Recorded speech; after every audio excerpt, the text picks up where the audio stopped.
ഒരുപാട് ആളുകൾക്ക് ഇഷ്ടപ്പെട്ട ഒരു അച്ചാറാണല്ലോ മാങ്ങാച്ചാർ. അപ്പോൾ ഇന്നത്തെ റെസിപ്പി മാങ്ങാച്ചാറാണ്.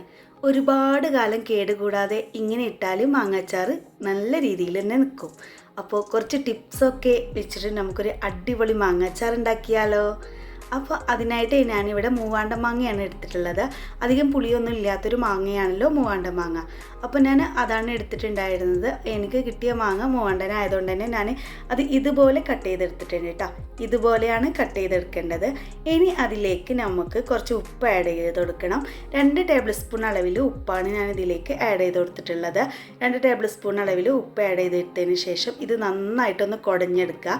ഇങ്ങനെ കുടയുന്നത് ഉപ്പ് മാങ്ങയിൽ നന്നായിട്ട് പിടിക്കാൻ വേണ്ടിയിട്ടാണ് കേട്ടോ. ഒട്ടും വെള്ളം ഒന്നുമില്ലാത്ത മാങ്ങ ആവണം. മാങ്ങ നന്നായിട്ട് കഴുകിയിട്ട് ഒരു തുണി കൊണ്ട് തുടച്ചിട്ട് ഇതുപോലെ കട്ട് ചെയ്തെടുക്കണം കേട്ടോ. അപ്പോൾ ദാ ഇനി ഇത് ഞാനൊരു ടീസ്പൂൺ വെച്ചിട്ട് നന്നായിട്ട് ഒന്നും കൂടി ഒന്ന് ഇളക്കി കൊടുക്കുന്നുണ്ട്. ഇങ്ങനെ ഇളക്കി കൊടുത്തിട്ട് ഞാനൊരു മാങ്ങ എടുത്ത് കാണിച്ചിട്ടുണ്ട് നിങ്ങൾക്ക്. കണ്ടോ, ഇപ്പം തന്നെ ഈ മാങ്ങയിലൊക്കെ ചെറുതായിട്ട് നനവ് വരാൻ തുടങ്ങിയിട്ടുണ്ട് കേട്ടോ. ഇങ്ങനെയാണ് നമുക്ക് ഈ മാങ്ങ മിക്സ് ചെയ്ത് വെക്കേണ്ടത്. ഇനി നമ്മൾ ഈ ഒരു മാങ്ങ കുറച്ചധികം സമയം വെക്കണം കേട്ടോ. അപ്പോൾ ഞാൻ ഈ ഒരു മാങ്ങ ഒരു 2 മണിക്കൂർ ഇതുപോലെ തന്നെ അടച്ചിട്ട് വെക്കുന്നുണ്ട്. ഇങ്ങനെ വെക്കുന്നത് അതിന് വെള്ളമൊക്കെ ഊറി വരാൻ വേണ്ടിയിട്ടാണ്. അപ്പോൾ ഒരു 2 മണിക്കൂർ കഴിഞ്ഞിട്ട് നമുക്ക് ഈ ഒരു മാങ്ങ എടുത്ത് നോക്കട്ടോ. ഇപ്പോൾ ഒരു 2 മണിക്കൂറൊക്കെ കഴിഞ്ഞിട്ടുണ്ട്. കണ്ടോ, ഇതിൽ നല്ല ഉപ്പിൻ്റെ ഒക്കെ വെള്ളമൊക്കെ ഇറങ്ങിയിട്ടുണ്ട്. ഇനി നമുക്ക് വേണ്ടത് ഈ വെള്ളം കളയൊന്നും ചെയ്യരുത്. ഈ വെള്ളം നല്ലൊരു പാത്രത്തിലേക്ക് മാറ്റി കൊടുക്കുക കേട്ടോ. എപ്പോഴും വെള്ളം ഒന്നുമില്ലാത്ത ഒരു ബൗളിലേക്ക് തന്നെ ഈ മാങ്ങയുടെ നീര് ഒഴിച്ചു കൊടുക്കാൻ ശ്രദ്ധിക്കുക. അതിന് ശേഷം ഇനി നമ്മൾ ചെയ്യുന്നത് മാങ്ങ കഷ്ണങ്ങൾ വേറെയും വെള്ളം വേറെയും ഒന്ന് മാറ്റി വെച്ചിട്ടുണ്ട്. ഇനി നമുക്ക് അച്ചാർ ഉണ്ടാക്കി തുടങ്ങാം. അച്ചാർ ഉണ്ടാക്കിയെടുക്കുന്നതിന് മുന്നേ പാത്രങ്ങളൊക്കെ നന്നായിട്ട് വൃത്തിയായിട്ട് കഴുകിയെടുക്കുക. അതിനുശേഷം ഒട്ടും വെള്ളമില്ലാന്ന് ഉറപ്പ് വരുത്തട്ടോ. അതിനുശേഷം 1 ടീസ്പൂൺ അളവിൽ കടുക് ഇട്ട് കൊടുക്കുക. കടുക് നന്നായിട്ട് പൊട്ടി വരണം. ഇപ്പോൾ ഇതാ കടുക് നന്നായിട്ട് പൊട്ടാൻ തുടങ്ങിയിട്ടുണ്ട്. ഈ സമയത്ത് നമ്മൾ ഇളക്കൊന്നും വേണ്ട. കടുക് അത്യാവശ്യം നല്ല രീതിയിൽ തന്നെ പൊട്ടി നല്ല റെഡി ആയതിന് ശേഷം നമുക്ക് നന്നായിട്ടൊന്ന് ഇളക്കി കൊടുക്കട്ടോ. ഇപ്പോൾ കടുക് നന്നായിട്ട് പൊട്ടിയിട്ടുണ്ട്. ഇനി നമുക്ക് ഇതൊന്ന് മാറ്റി കൊടുക്കണം. ഈ ഒരു പാത്രത്തിൽ നിന്ന് ഞാൻ ഈ ഒരു കടുക് മൊത്തമായിട്ടൊന്ന് മാറ്റിയിട്ട് പൊടിച്ച് വെക്കണം കേട്ടോ. ഇനി അതേ ചീനച്ചട്ടിയിലേക്ക് തന്നെ ഒരു 1/2 കപ്പ് അളവിൽ നല്ലെണ്ണയാണ് ഒഴിച്ചു കൊടുക്കുന്നത്. കേട് കൂടാതെ കുറേ കാലം ഇരിക്കണമെങ്കിൽ നല്ലെണ്ണയിൽ തന്നെ ഉണ്ടാക്കിയെടുക്കാൻ ശ്രദ്ധിക്കുക കേട്ടോ. അപ്പോൾ ഒരു 1/2 കപ്പ് അളവിൽ നല്ലെണ്ണയിലേക്ക് 1 ടീസ്പൂൺ അളവിൽ ഉലുവ, 1 ടീസ്പൂൺ അളവിൽ കടുകും കൂടി ഇട്ട് കൊടുക്കുക. ഈ കടുക് ഉലുവയും നല്ലവണ്ണം എണ്ണ ചൂടായതിന് ശേഷം മാത്രം ഇട്ട് കൊടുക്കുക. അപ്പോഴാണ് ആ ഒരു കടുകിൻ്റെ ഉലുവയുടെ ഒക്കെ സ്മെല്ലും കാര്യങ്ങളൊക്കെ ഈ എണ്ണയിൽ നന്നായിട്ട് റെഡിയായി കിട്ടുക. അപ്പോൾ എണ്ണ നല്ല രീതിയിൽ ചൂടായെന്ന് ഉറപ്പ് വരുത്തുക കേട്ടോ. അതിനുശേഷം ഒരു 1/4 കപ്പ് അളവിൽ വെളുത്തുള്ളി ഇട്ട് കൊടുത്തിട്ടുണ്ട്. വെളുത്തുള്ളി നല്ല രീതിയിൽ തന്നെ മൂത്ത് കിട്ടണം. ഞാനിവിടെ ചെറിയ വെളുത്തുള്ളി മാത്രം നോക്കി എടുത്തിട്ടാണ് ഇങ്ങനെ ഇട്ട് കൊടുത്തിട്ടുള്ളത്. നിങ്ങൾക്ക് വലിയ വെളുത്തുള്ളി ആണെങ്കിൽ ഒരു 2-3 കീറൽ കീറിയിട്ട് ഇട്ട് കൊടുക്കുക കേട്ടോ. അതിന് ശേഷം ഇത് നന്നായിട്ട് മൂത്തതിന് ശേഷം നമുക്കിതിലേക്ക് പച്ചമുളക് ആഡ് ചെയ്ത് കൊടുക്കണം. പച്ചമുളക് ഞാനിവിടെ വട്ടത്തിൽ ഒരു 3 പച്ചമുളകാണ് എടുത്തിട്ടുള്ളത്. അത് വട്ടത്തിലൊന്ന് കട്ട് ചെയ്തെടുത്തിട്ടുണ്ട്. അതും കൂടി ഇട്ട് കൊടുക്കുക. അതിന് ശേഷം നമുക്കൊരു കുറച്ച് വേപ്പിലയും കൂടി ഇട്ട് കൊടുക്കുക കേട്ടോ. ഇതൊന്നും വെള്ളം ഇല്ലാതെ ഇട്ട് കൊടുക്കാൻ ശ്രദ്ധിക്കുക. അതിൽ നിന്ന് നന്നായിട്ട് കഴുകിയിട്ട് വെള്ളമൊക്കെ കളഞ്ഞിട്ട് വെക്കുക അച്ചാർ റെഡിയാക്കുന്ന സമയത്ത്. ഇത് നല്ല രീതിയിൽ തന്നെ ഇപ്പോൾ മൂത്ത് കിട്ടിയിട്ടുണ്ട്. ഇനി നമ്മൾ ലോ ഫ്ലെയിമിൽ ഇട്ടതിന് ശേഷം കുറച്ച് മസാലപ്പൊടികൾ ഇട്ട് കൊടുക്കുക. ആദ്യം തന്നെ 2 ടേബിൾ സ്പൂൺ അളവിൽ സാദാ മുളക് പൊടിയും 2 ടേബിൾ സ്പൂൺ അളവിൽ കാശ്മീരി മുളക് പൊടിയും കൂടി ഇട്ട് കൊടുക്കുക. ഒരു 1/2 ടീസ്പൂൺ അളവിൽ മഞ്ഞൾപ്പൊടി, 1/2 ടീസ്പൂൺ അളവിൽ കുരുമുളക് പൊടി, ഒരു 1/4 ടീസ്പൂൺ അളവിൽ ഉലുവാപ്പൊടി, ഒരു 1/2 ടീസ്പൂൺ അളവിൽ കായപ്പൊടി, പിന്നെ നമ്മൾ എടുത്തു വെച്ച 1 ടീസ്പൂൺ അളവിൽ കടുകും കൂടി വറുത്ത് പൊടിച്ചതും കൂടി ഇട്ട് കൊടുത്തിട്ട് നന്നായിട്ട് ഇളക്കി കൊടുക്കട്ടോ. ലോ ഫ്ലെയിമിൽ ഇട്ടിട്ട് തന്നെ നന്നായിട്ട് ഇളക്കി കൊടുക്കാൻ ശ്രദ്ധിക്കുക. ഇനി നല്ല രീതിയിൽ തന്നെ ഈ മസാല ഒന്ന് കുക്കായി കിട്ടണം കേട്ടോ. അപ്പോൾ ഈ മസാല ഒട്ടും കരിയാതെ നല്ല രീതിയിൽ തന്നെ കിട്ടാൻ വേണ്ടിയിട്ടൊരു ടിപ്പ് പറഞ്ഞുതരാം. നമ്മൾ എടുത്തു വെച്ച മാങ്ങയുടെ വെള്ളം ഉണ്ടല്ലോ, അത് ഇതിലേക്ക് ഈ സമയത്ത് ഒഴിച്ചു കൊടുക്കുക.